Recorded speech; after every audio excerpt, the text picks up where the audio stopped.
to this podcast, the Heidelminicast.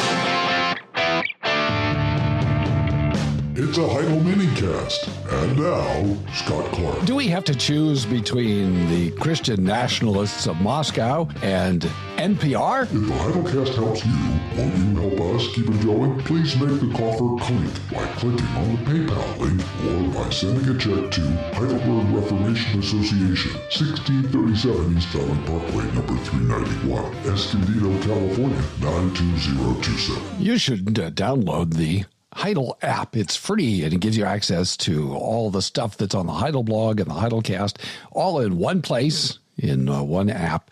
Takes up just a little bit of room on your phone, and that way you'll be able to see everything that's going on and hear everything that's being produced, and it's free. So it's good. It works. It's clean.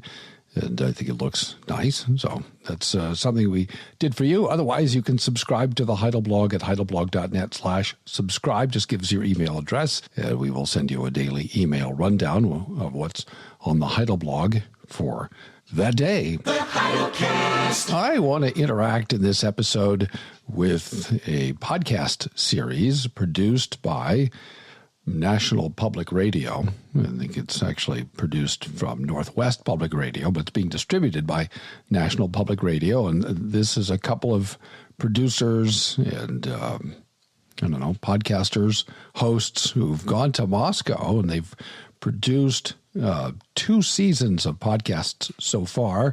And the most recent one is Season 2, Episode 8, Onward Christian Soldiers, Joyful Jolly Warriors, where they engage the Christian nationalists in Moscow. It's an interesting series. First season was, I didn't think, all that helpful. Second season's been a little more focused. By the way, it's all focused around Moscow, Idaho, and Doug Wilson. And the second season has been a little more illuminating. First season was sort of focused on militias and things, which is not nothing. I mean, it's something worth thinking about and paying attention to. And a lot of this, just so I get this on the record, a lot of this, as I've said this on Twitter/X as well, is NPR fear porn. So it's not particularly well informed about Christianity. The hosts seem to be relatively uninformed about sort of basic historic Christian orthodoxy. In this episode, the principal host, and I'm sorry, I don't remember his name, seems to be shocked, I say, to find out that Christians historically have always believed, because Jesus said it, that there is only one way to heaven, and this is something that Christians have always thought. So there are other things, little things. You could tell a certain degree of unfamiliarity with the New Testament. He doesn't really know how to cite the New Testament or pronounce book names. And, of course, he does what a lot of Christians do. He makes the Revelation plural. He says revelations. People just assume that's what it says. It doesn't. It's singular, the revelation. Anyway, it's one thing. Apocalypsis is singular. Anyway, little things like that kind of give away his relative unfamiliarity with Christianity. But they have spent a lot of time talking to the people up in Moscow and talking to people about what's happening in Moscow. And this season has been interesting in that regard. One thing I learned is that I've been mispronouncing the name of the town. It's Moscow, not Moscow. And even in this episode, I mispronounced it. So I guess I'm equally guilty of not knowing some things. And anyway, so I'll try to get that right in the rest of the episode, Moscow.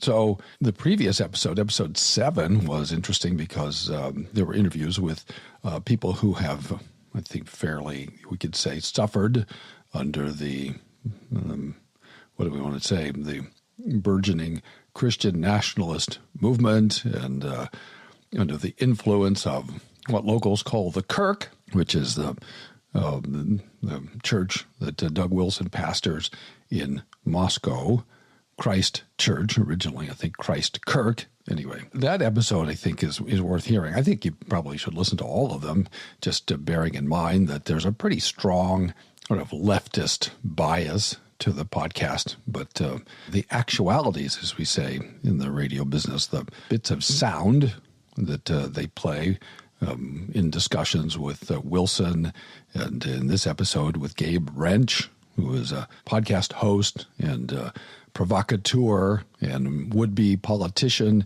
in Moscow. That's the stuff I want to get to in this episode. But episode 7 was very interesting because you can hear how people who've been in the Kirk and who've left it, or people who've opposed the Kirk, what their life is like in Moscow and what the Kirk looks like to them. But in this episode, I want to interact with episode 8 of Extremely American because in it they play some clips, some actualities from figures in Moscow, including Gabe Wrench, where they put some flesh on some of the bones that I have been sketching in the series that we've been doing here at the Heidelminicast, Sub-Christian Nationalism. We've been running those on Saturdays. You can find all those episodes at heidelblog.net/Christian-nationalism.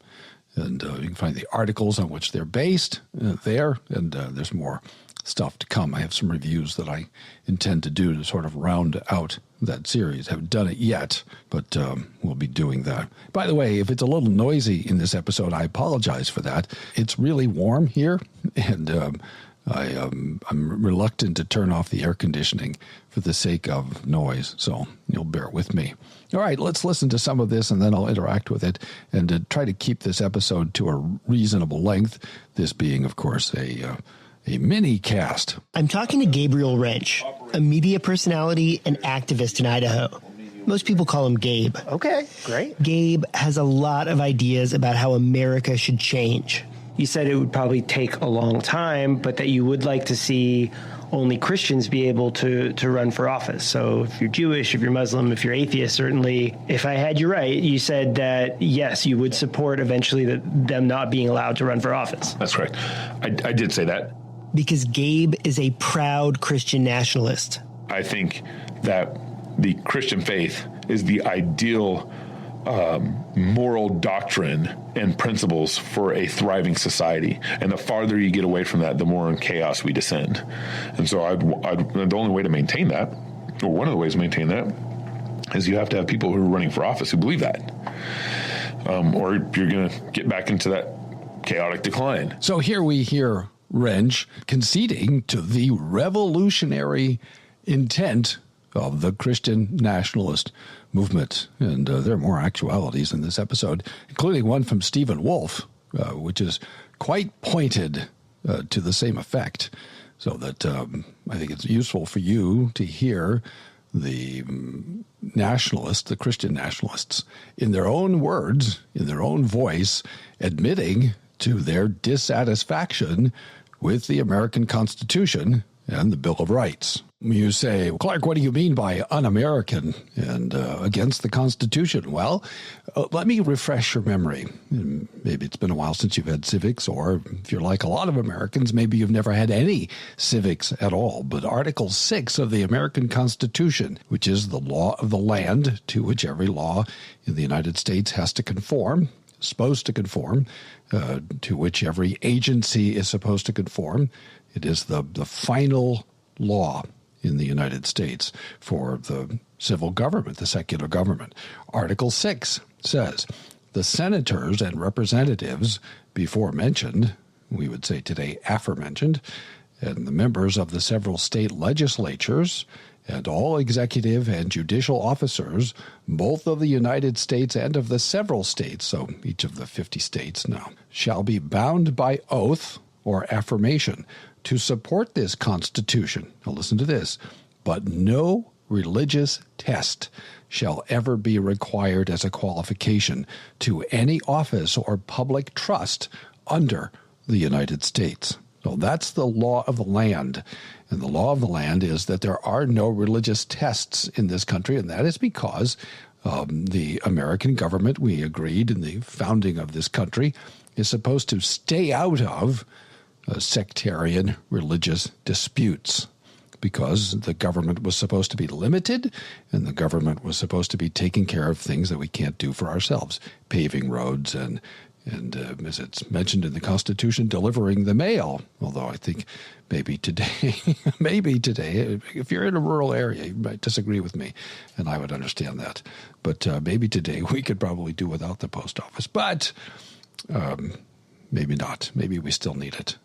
At any rate, that's one of the functions that is actually listed in the Constitution. So the government is supposed to do those kinds of things, but the government's supposed to not establish a religion and not supposed to take sides between the various kinds of Christianity in the 18th century or between other kinds of religions in the United States. There were Muslims in this country, not a great number, but there were some in the 18th century. There were Jews in the 18th century. There were Native Americans who held to native religions. So not everybody in this country or in this land was a Christian. And of course, as you may well know, a fair number of the founders were not Christians. Ben Franklin was, I think Daryl Hart is right when he says this, a cultural Protestant, but he was not an actual believer. And Thomas Jefferson, of course, was overt in his rejection of historic Christianity, and he was not alone. And I think we ought to be skeptical, for example, of those attempts to make George Washington into a sort of Bible-carrying fundamentalist evangelical. I don't think that's very historical at all. He was almost certainly a latitudinarian Anglican. No, he was religious, but how personally orthodox he was is hard to determine. And yes, I'm aware of some of the work, particularly work of in the last 15 years, a giant collection of documents. I've seen it. I'm not particularly impressed because the context is not very well established, and nor is the interpretation particularly persuasive. Anyway, we also have an amendment to our Constitution. Congress, we say in the Constitution, shall make no law respecting an establishment of religion, or prohibiting the free exercise thereof, or abridging the freedom of speech, or of the press, or of the right of the people peaceably to assemble and to petition the government for a redress of grievances. But the first clause in the First Amendment, Congress shall make no law respecting an establishment of religion or prohibiting the free exercise thereof, which is the second clause. So first is establishment, second is the free exercise clause. So that's the law of the land. And Christian nationalists such as Gabe Wrench, Doug Wilson, and you'll hear in a bit Stephen Wolfe, they flatly reject that language. They want to do away with it. So when I call the Christian nationalist, as I have in the series, Sub-Christian Nationalism, right? It's a series of articles on the Heidel blog, heidelblog.net. You can find it under the resources page or on the Heidelcast.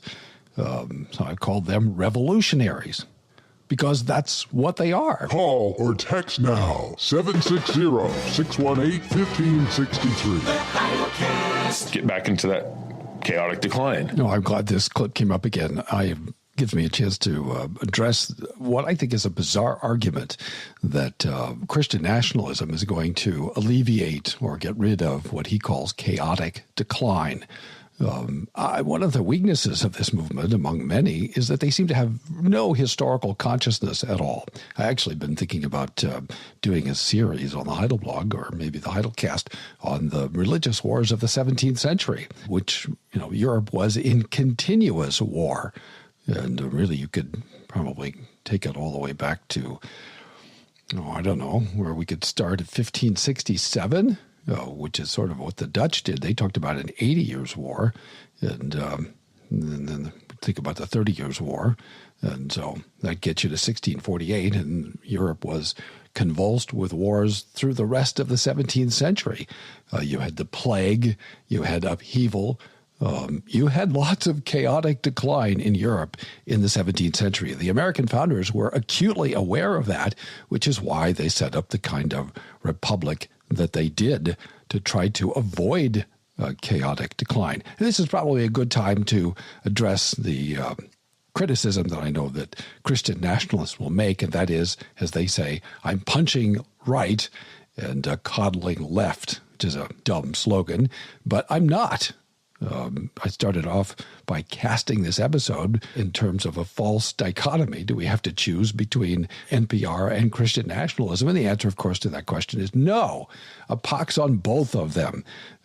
So one of the weaknesses of this series is the host seems to show no consciousness whatever of the kinds of things that the American government has done, at least since the Obama administration, if not before. And some of this dates to before the Obama administration. But this is 2008 is where you really begin to see a shift in the way that the government relates to religious groups, where you begin to see real hostility from state governments, from agencies, and from the federal government relative to organized religion. And it seems as if Christians are particularly being singled out, which was, I don't know if it was unexpected, but it's odd, at least in the first administration, because he ran as one, I'm speaking of President Obama, ran as one who identified as a Christian. You remember he sat on the platform with Rick Warren and proclaimed that he opposed gay marriage, even though, as it turns out, he had already affirmed gay marriage, but he opposed gay marriage on the basis of his Christian convictions. That video, that audio, is on the Heidel blog. Define marriage. I believe that marriage is the union between a man and a woman. Now, for me as a Christian,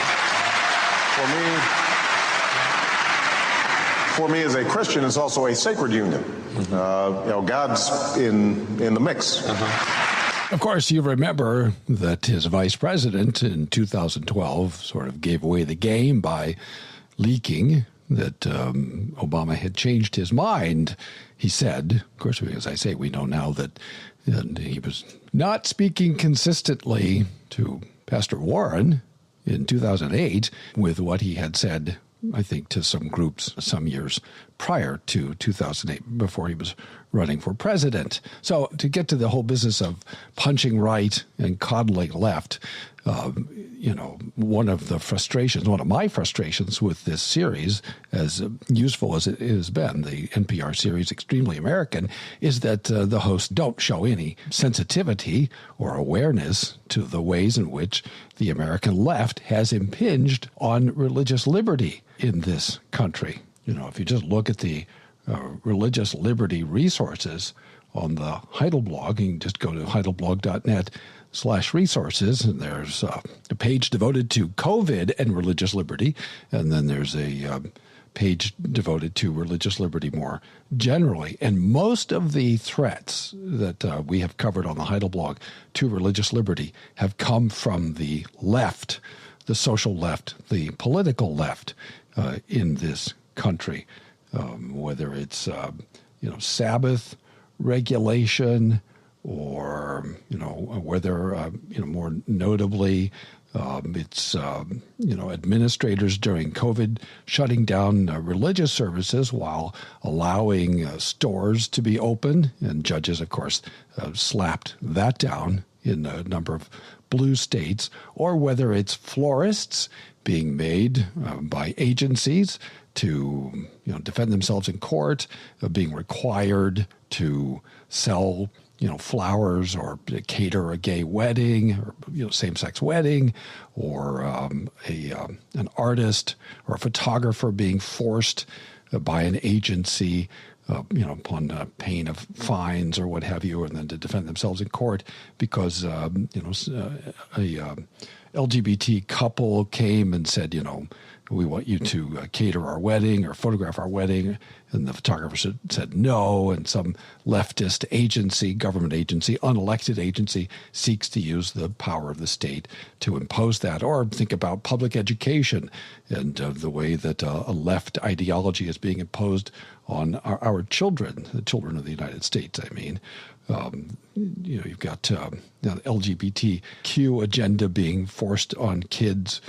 You have kids being, indoctrinated in the LGBTQ ideology, and I would even say religion, the sort of climate change religion, the sky is falling, religion of scarcity.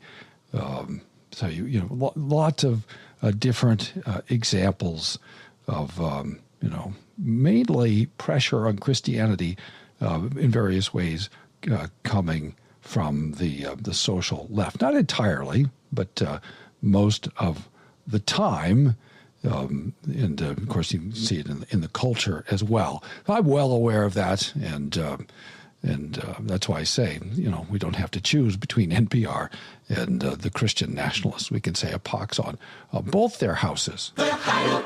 So I'll tell you straight up, as a Jewish American, I hear that I can't run for office, other non-Christians can, and I have to admit, it's a little terrifying to me, because to me, that means a fundamental freedom of mine in this theoretical world is gone.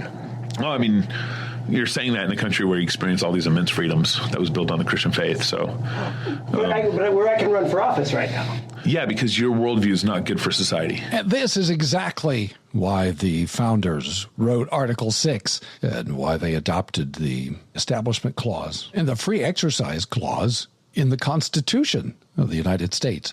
It's exactly why. So Wrench says your worldview is not good for America. Well, Wrench is, in America, free to hold that view. He may or may not be correct. That's something we can debate. But the idea that Jew can't hold public office in this country because Wrench doesn't think that his worldview is good for America is distinctly un-American. And so maybe you've given up on America. Maybe you think we need a theocratic revolution. And if you think that, you're wrong. And I would wager that you haven't begun to do even the most basic things that a citizen can do to change things. Have you run for office? Have you lobbied a legislator?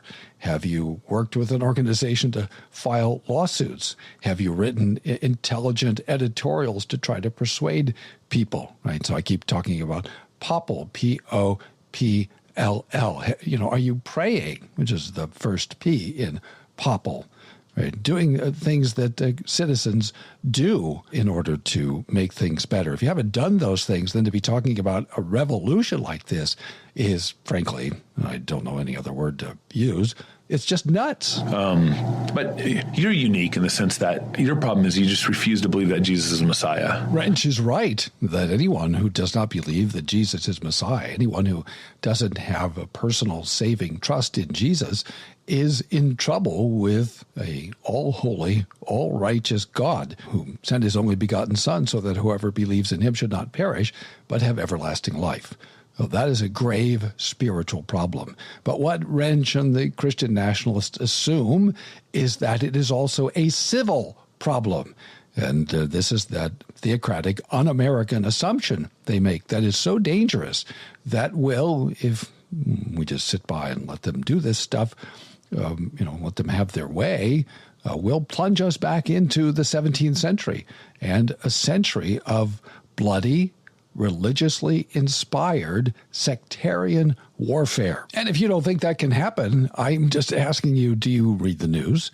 Do you have any idea what things have been like in the Mideast since, 1948? Did you pay attention to the war on terror in which you have competing Muslim sects seeking to obliterate the other, with impunity?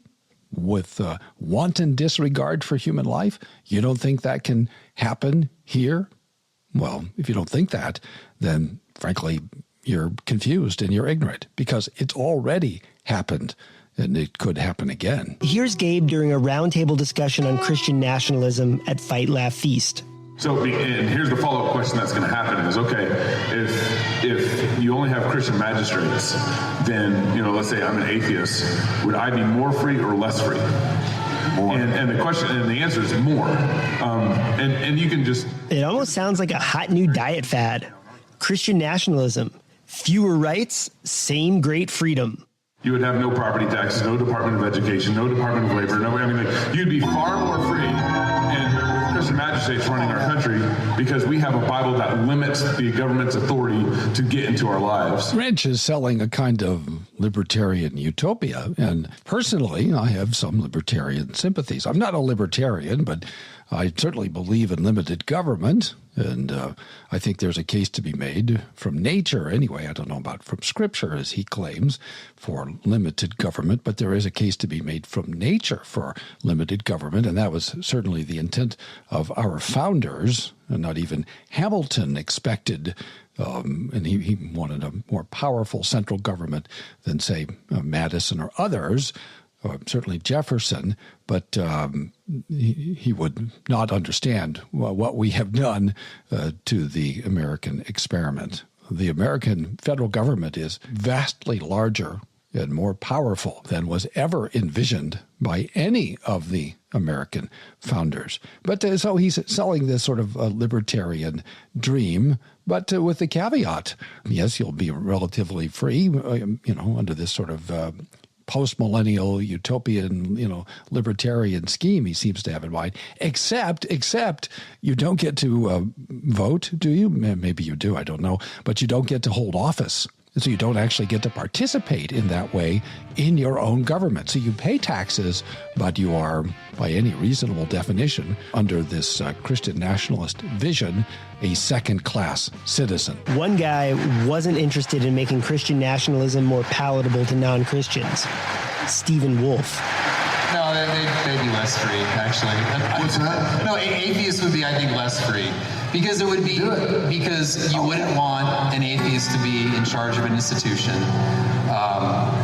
They would be suppressed. What do you mean by institution? Government institution? No, either a government institution or a public school, or just an association.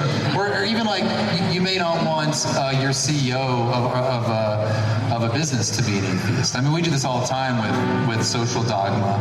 If someone has a view that is against social dogma, we tend to think that should be suppressed, often with social harms to that person, right? So then I think atheism should be one of those things. There is a sense in which if you publicly espouse certain views that are detrimental to good order in society, which atheism is one of those things. This is exactly the approach that we're opposing, or I'm opposing anyway, from the intersectional, politically correct, DEI-inspired left. That you are politically incorrect, your ideology is wrong, and therefore you're going to be canceled, you're going to be excluded, you're going to be silenced. That is un-American. And it's un-American when the left does it, and it's un-American when the Christian right does it. They're both wrong. They're both unconstitutional. And the answer here is to be good Americans, not to blow up the American experiment, especially not to blow it up for basically, forgive me for being blunt, dumb, uninformed reasons. What we need to do is to disestablish the radical, DEI, politically correct, intersectional left and their blind religious ideology, just as much as we need to keep the Christian nationalist right from establishing a theocracy. Thanks for listening. Tune in tomorrow for more from the Heidelcast, brought to you by Heidelberg Reformation Association.org. Don't forget, when the coin in the coffer clinks, the cost of bandwidth shrinks. Copyright Heidelberg Reformation Association. All rights reserved. This is a Heidel Media production. The best podcast, the Heidelcast.